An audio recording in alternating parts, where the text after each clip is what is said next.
இது முக்கியமாக நான் படிக்கணும். நம்ம சாப்பிட்ற உணவு எப்படி, அருப்பெருஞ்சோதி அருப்பெருஞ்சோதி தனிப்பெரும் கருணை அருப்பெருஞ்சோதி. நம்ம சாப்பிட்ற உணவு நம்ம என்ன ஆகுது, எப்படி இருக்குன்றது நம்ம இதில் இந்த பாட்டில் நம்ம தெரிஞ்சுக்கலாம். நிறைய விஷயம் இதில் சொல்கிறாரு. உனிக்கும் மூட்டுக்கும், உனின்னா என்ன, மூட்டைப்பூச்சி, மூட்டை பூச்சிக்கும் உனி, சின்ன சின்ன பூச்சிங்க அது. கொதுகுக்கும் கொதுகுக்கும் பேனுக்கும் ஊப்புற புசிக்கின்றீர்.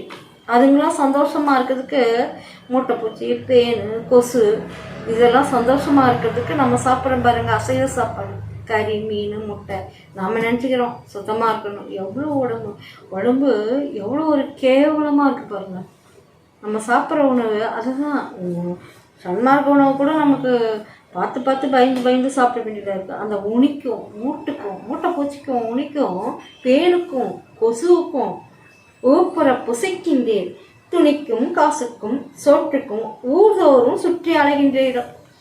இப்போ என்ன செய்கிறோம், நம்ம அதை தான் செஞ்சுருக்கோம். ஐயோ நம்ம துணிக்கும் காசுக்கும் சோற்றுக்கும் ஊர்தோறும் சுற்றி அலைகின்றீர் என்று போய் அலையிறோம்.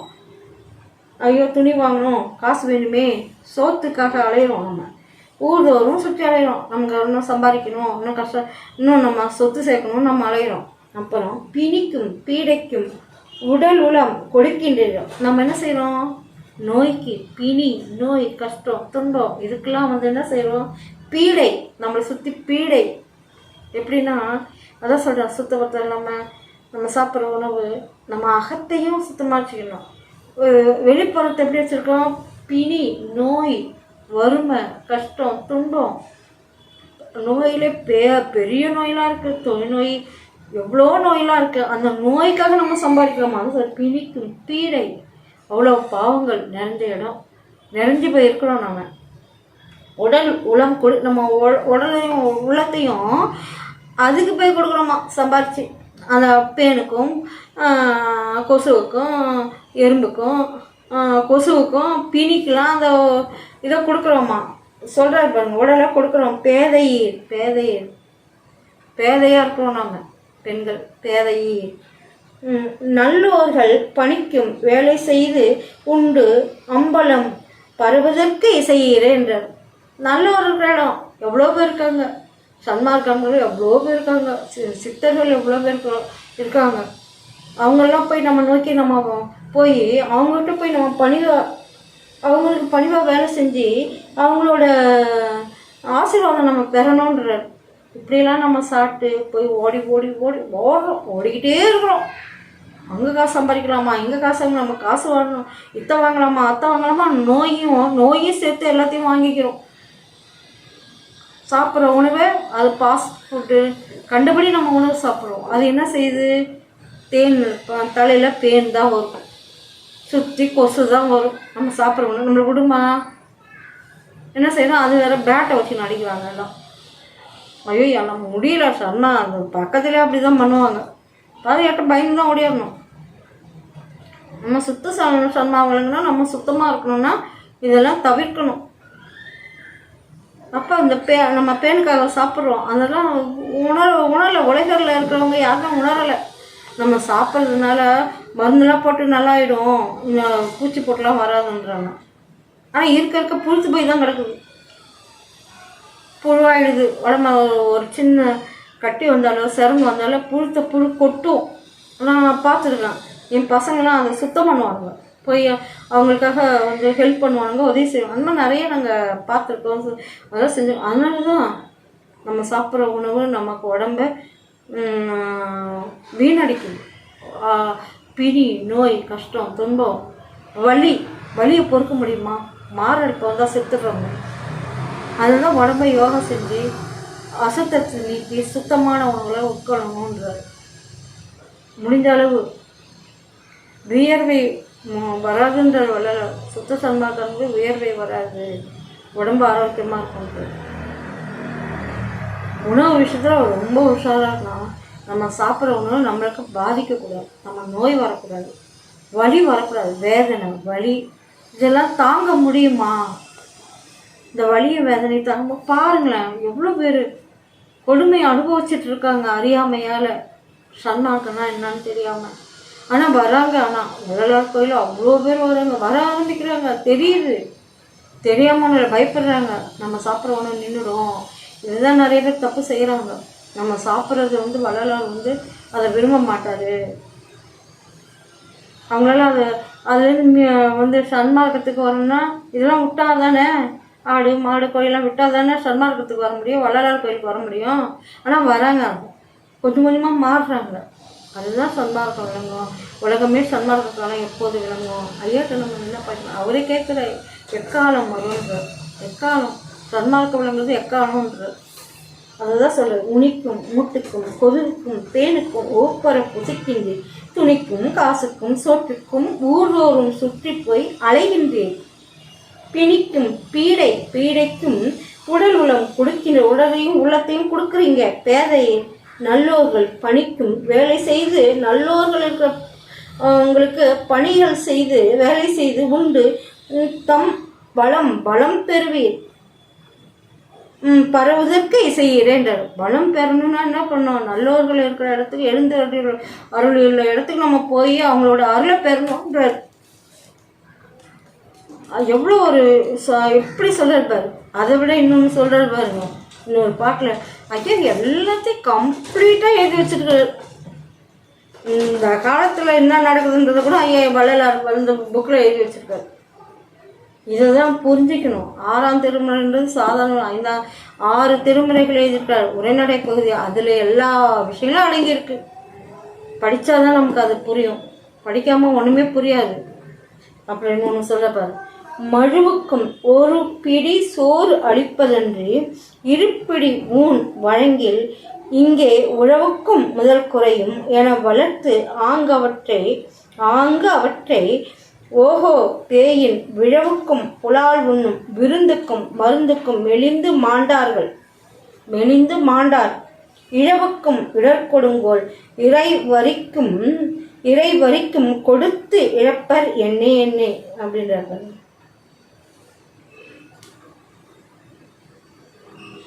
இதை பார்த்தா சன்மார்க்கம் பார்த்தாலே யாருக்குமே பிடிக்காது. வேப்பாங்க கசப்பு, அதுவும் எழுதியிருக்காரு. அது எங்கே இருக்குன்னு தெரியல, அது தேடும்.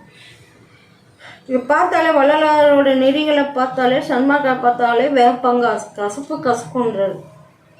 அது சொல்கிறார். மழுவுக்கும் ஒரு பிடி சோறு அளிப்பதன்றி இருபிடி ஊன் வழங்கில் இங்கே உழவுக்கும் முதல் குறையும் என வளர்த்து ஆங்கவற்றை ஓஹோ எல்லாம் ஓஹோ பேயின் விழவுக்கும் புலால் உண்ணும் விருந்துக்கும் மருந்துக்கும் மெலிந்து மாண்டார்கள்.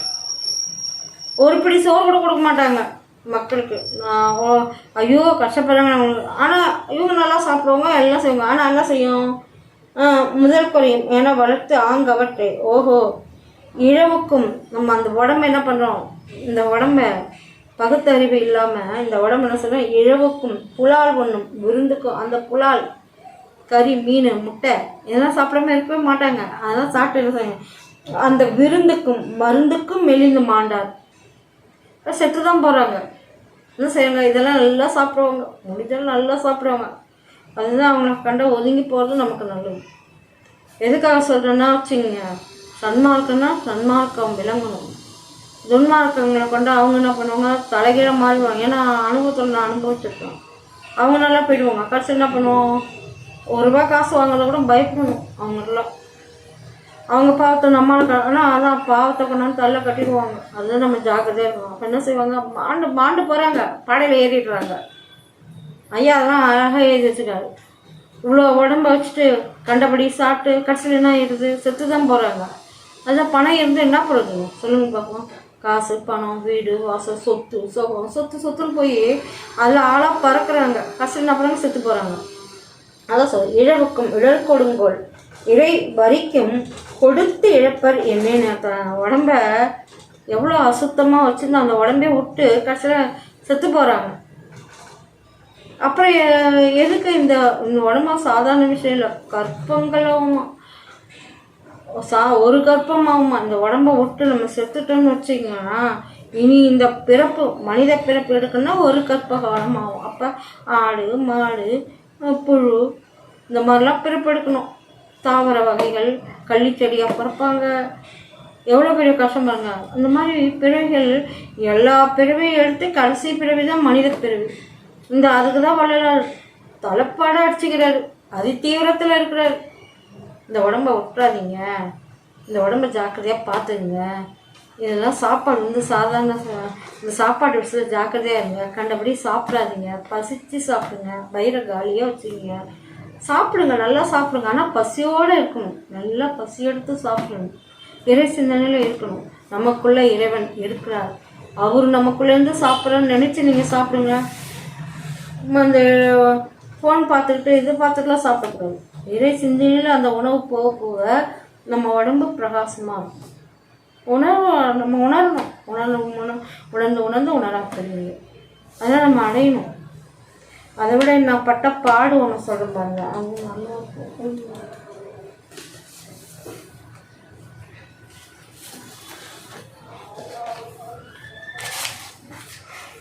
அருமையான பாட்டுங்க ஐயா. இது நான் படிக்கிறேன்னா சாதாரணமாக இல்லை, நான் என்னோட அனுபவம் தான் எனக்கு பேசுவேன். தண்டனிட்டேன் என்று சொல்லடி தோழி, போய் விழுந்து கும்பிட்றாங்க. அழலார் என்ன சொல்ல பாருங்க. ஏன்னா அதெல்லாம் உணர்வுபூர்வமாக நம்ம உணரணும். தண்டலை விளங்கும் தில்லை தளத்தில் பொன்னம்பலத்தில் கண்டவர் மயங்க வேடம் கட்டி ஆடுகின்றவருக்கு தண்டனிட்டேன் என்று சொல்ல, பொன்னம்பலத்தை கண்டவர் மயங்க வேடம் கட்டி ஆடுகின்றவருக்கு கற்பூரம் வாசனை சும்மா அருப்பெருஞ்சோதி ஆண்டவர் உடம்புலேருந்து கற்பூர வாசம் வீசுமா. பொற்பாம் திருமுகத்தை கனிந்த புன்னகை ஆட கருணைக்கடை காணாட அற்பார் பொன்னம்பலத்தை ஆனந்த தாண்டவம் ஆடிக்கொண்டே என்னை ஆட்டங்கள். அவர் ஆனந்த தாண்டவம் ஆடுவார், நம்மளை கஷ்டப்படுத்துவார். நான் பார்த்துருக்கேன். அவர் நல்லா நமக்குள்ள அதான் நம்ம அவர் பார்க்கணும். கற்பூரம் வாசம் வீசுமா அவர். இப்போ கனிந்த புன்னகை, அவர் அப்படியே கனிந்து அந்த அந்த புன்னகையை பார்க்க எவ்வளோ என்னை ஏமாற்றி இருக்கிறார் வள்ளலார் அருப்பெருஞ்சோதி ஆண்டவர். ஏன்னா இதெல்லாம் நான் உணர்ந்திருக்கேன், அனுபவம் மூலமாக தெரிஞ்சிருக்கேன். அதனால தான் சொல்கிறேன். நான் வள்ளலார் எனக்குள்ளேருந்து எவ்வளோ ஆடி இருக்கிறார் தெரியுமா. இன்னைக்கு இந்த அளவுக்கு நான் இருக்கிறேன்னா கஷ்டங்கள் துன்பங்கள் மட்டும் இல்லை, இதெல்லாம் அனுபவிச்சிருக்கிறேன். அதை தான் சொல்கிறார். இழிந்தோரை நம்மை இங்கே பெற்றுவார் என்று அடைந்தால் இழிந்தாலும் நம்ம இழிஞ்சு போனாலும் நம்மை ஏற்றுவார் என்று அடைந்தால் அவர் நம்மளை மேலே தூக்குவார். நம்ம இழிப்பிறப்பில் இருந்தால் கூட நம்மளை மேலே தூக்குவார். நம்ம இங்கே மேலே தூக்குவார் நம்ம நினச்சிட்டு இருந்தா ஏற்றுவார் போலே பின்னும் இழிய வைப்பாருக்கு. ஐயோயா, நான் பட்டப்பாடு வள்ளலார் பட்டாரோ இல்லையோ, எனக்குள்ள நான் பட்டப்பாடு எனக்கு இவர் நம்மளை மேலே தூக்குவார், மேலே உயர தூக்குவார், அருப்பெருஞ்சோதி நமக்கு காட்சி கொடுப்பாரு, இறைவன் வெளிப்படுவாருன்னு நம்ம நினச்சிட்டு நம்ம போராடுவோம். அவர் என்ன செய்யணும் கேள்விக்கு இறங்கி திருப்பி துன்பத்தில் ஆட்கொண்டு நம்மளை அல்லல்படுத்துவார். எல்லாருக்கும் அவ்வளோதான், எனக்கு மட்டும் இல்லை, எல்லாரும் அந்த நிலையில தான் இருந்து அவதிப்பட்டுருக்கோம். வேணும்னே நம்மளை நம்மளை ஏற்றுவார்னு நினச்சா கீழே போட்டு இறக்கி விட்டுருவோம். அந்த உணர்வு எனக்கு நல்லா என்னோட அனுபவத்தில் நான் அனுபவிச்சிருக்கேன். என்ன சொல்ல பழந்தான், அதான் இழிந்தாரை நம்மை இங்கே ஏற்றுவார் என்று அடைந்தால் ஏற்றுவார் போலே நம்மை இழிய வைப்பாருக்கு பழந்தான் நழுவி மெல்ல பாலில் விழுந்தது என்ன பசப்பி அன்பர் பண்டம் பறிப்பவர்க்கு. ஐயோப்பா, இது எப்படி எதிர்க்க பாருங்க. ஆனால் அதான் என்னோட அனுபவத்தில் நான் அடைஞ்சிருக்கேன்.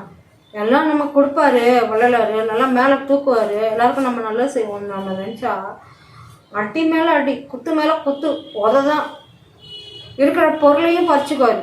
நகை நட்டு பொருள் எது இருந்தாலும் எல்லாத்தையும் பறிச்சுட்டு நம்ம பிச்சை எடுக்காத குறையாக ஆக்கி விட்ருவார். என்னோடய அனுபவத்தில் நான் அந்த அளவுக்குலாம் கஷ்டப்பட்டு அப்போ கூட விடலை. நம்ம உடம்பு உயிர் ஒன்று இருக்குது.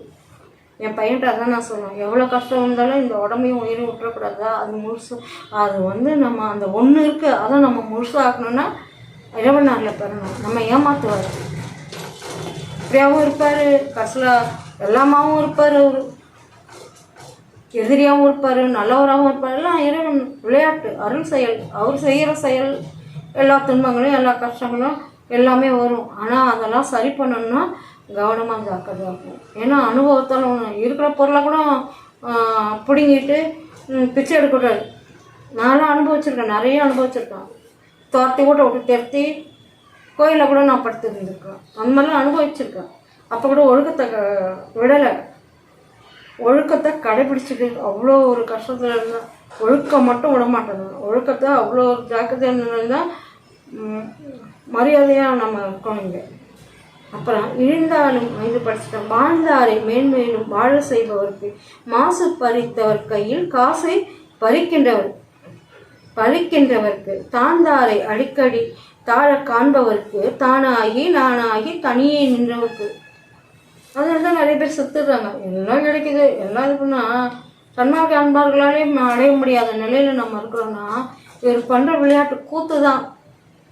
அதான் சொல்கிறார், வாழ்ந்தவங்களாம் மேலே மேலே வாழ்ந்துட்டு நல்லா தான் இருக்காங்க. ஆனால் மாசு பறித்தவர் கையில் காசை பறிக்கின்றவருக்கு, நம்மள மாதிரி தூய்மையான இடத்துல இருந்தால் நம்மகிட்ட காசை கொடுக்க நம்மகிட்ட பறிச்சுன்னு போயிடுவாங்க. அந்த மாதிரிலாம் அனுபவத்தோடு நிறைய உணர்ந்துருக்கோம். அதுமாரி தாழ்ந்தாரை அடிக்கடி நம்ம தாழ்ந்து போயிருக்கோன்னா மேலே மேலே தாழ தான் வைப்பாங்க. அது நடக்குது, அது இறைவன் செயல் தான், அது அவர் விளையாட்டு தான். நானாகி தனியே நின்றவருக்கு, தான் அவர் அர்ப்பணம், நம்ம உடம்பு அவர் தான் நமக்குள்ளே இருக்கார் நம்மளுக்கு. ஆனால் நம்மளை நானாகி தனியாக நிற்க வச்சுருவார் நம்மளை. அது மாதிரி பாருங்க, ஆதி அந்த நடுவில் இல்லை ஆனந்த நாடருக்கு, ஆதி அந்தம் கிடையாது அவருக்கு, நடுவில் இல்லை ஆனந்த, அவர் சந்தோஷமாக ஆனந்தமாக இருக்கிற நாடருக்கு. ஆண்டர் உயிர் காந்தமணி கண்ட சசி கண்டருக்கு, ஆண்டர் உயிர் காந்தமணி கண்ட சசி கண்டருக்கு. ஜோதிமயமாய் விளங்கும் தூய வடிவாளருக்கு. தொண்டர் கொடி கெடுக்கவே துஜம் கட்டி கொண்டிருக்கு. தொண்டர் ஆதி அந்த நடுவில் ஆனந்த ஆதி அந்த இல்லாத அற்பெருஞ்சோதி ஆண்டவர் ஆனந்த நடனம் ஆடிக்கிட்டு இருக்கிறாங்க. அவர் என்ன செய்வார்? ஆண்டவர் இருக்காந்த மணி கண்ட சசி கண்டருக்குன்று ஜோதிமயமாய் விளங்கும் ஜோதிமயமாக தூய வடிவாளருக்கு. தொண்டர் கொடி கெடுக்க, நம்ம அவரை நம்பி அவரே கதியாக நம்ம இருக்கிறோம். ஆனால் நல்லா வச்சு துஜம் கட்டிக்கணும், நல்லா அடி உததான். என்னோட வாழ்க்கையில் நான் அனுபவித்தேன். ஏன்னா அவரை தான் நம்பிடணும். வீட்டு வேலை தெரியுது, அங்கேருந்து வருவாங்க ஜனங்க, இன்னும் ஈத்து போட்டு அடிச்சுட்டு சண்டையை வளர்த்து விட்டு பிரச்சனை கொடுத்துட்டு போயிடுவாங்க. நாம் சும்மா இருந்தாலும் சும்மா இருக்க மாட்டாங்க. அதுதான் இறைவன் விளையாட்டு, அருள் விளையாட்டு. இது அருள் விளையாட்டு இல்லை, நம்மளை எப்போ சாவடிப்போம் பார்க்குற விளையாட்டு இது. ஆனால் அதெல்லாம் மீறிட்டு நம்ம வாழ வைக்கிறது, அதுதான் அவரோட விளையாட்டு.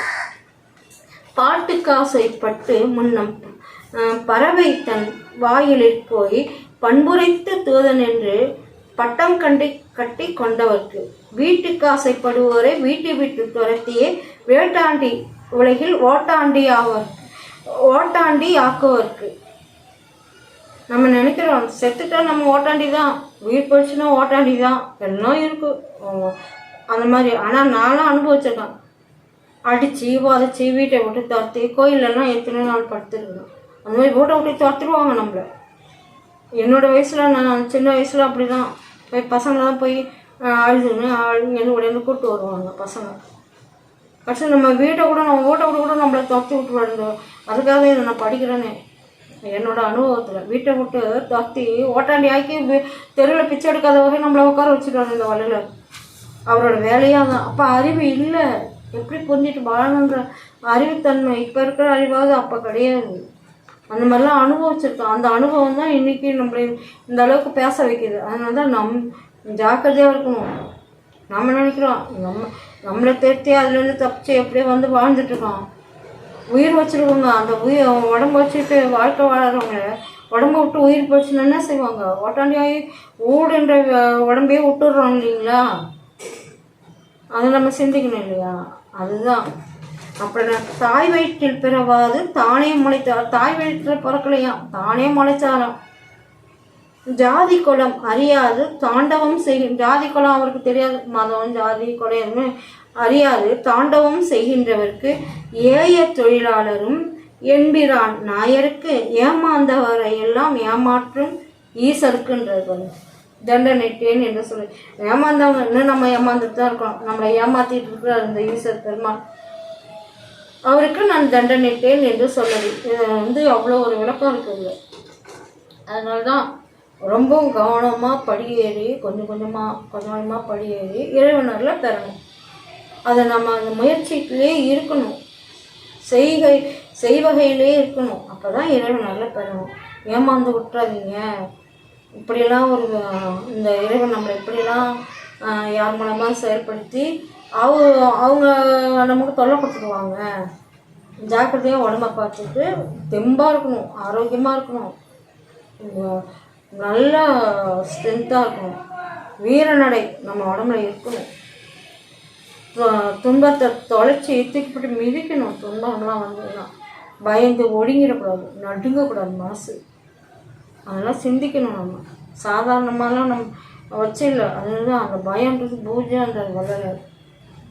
காலம் கடந்த கடவுளை காண காலம் கருதுவதே நெஞ்சே காலம் கருதுவதேன்றார். இந்த காலம் கடந்துடுச்சு, கடவுள் இருந்துட்டு தான் இருக்காரு. இன்னும் நம்ம காலம் கருதிக்கிட்டு எதுக்கு இருக்கணும்? இறைவனரில் பெறணும் இல்லையா? அருட்பெருஞ்சோதி ஆண்டவரில் பெறணும் இல்லையா? அதனால விடாமுயற்சியில் இருந்து செயல்படுத்தணும். மனசு தீவிரமாக, அதுதான் யோகாசனம். உடம்ப நல்லா ஆரோக்கியமாக வச்சுக்கணும், யோகா செய்யணும், உணவு சத்துள்ள உணவாக சாப்பிடணும், பழமெல்லாம் நல்லா சத்துள்ள பழமாக சாப்பிடணும், இயற்கையாக வச்சுக்கணும், சேவை செஞ்ச முகம் பொலிவாக வச்சுக்கணும். நம்ம உடம்பையும் நம்ம ஜாக்கிரதையாக வச்சுக்கணும். இந்த கடுகு இதெல்லாம் தவிர்க்கணும். இயற்கை உணவு நம்ம சாப்பிட பழகணும். சிந்தனையும் செயல இறைவன்கிட்ட இருக்கணும். அருட்பெருஞ்சோதி அருட்பெருஞ்சோதி படிப்பெருங்கன்னு அருட்பெருஞ்சோதி.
தூக்கமும் துயரும் அச்சமும் இடரும் தொலைந்தன என விட்டு ஏக்கமும் வினையும் மாயையும் இருளும் இடிந்தன ஒழிந்தன முழுதும் ஆக்கமும் அருளும் அறிவுமை அன்பும் அழிவுறா உடம்பும் மெய் இன்ப ஊக்கமும் எனையே உற்றன உலகில் உண்மை இவ்வாசகம் உணர்மேன்.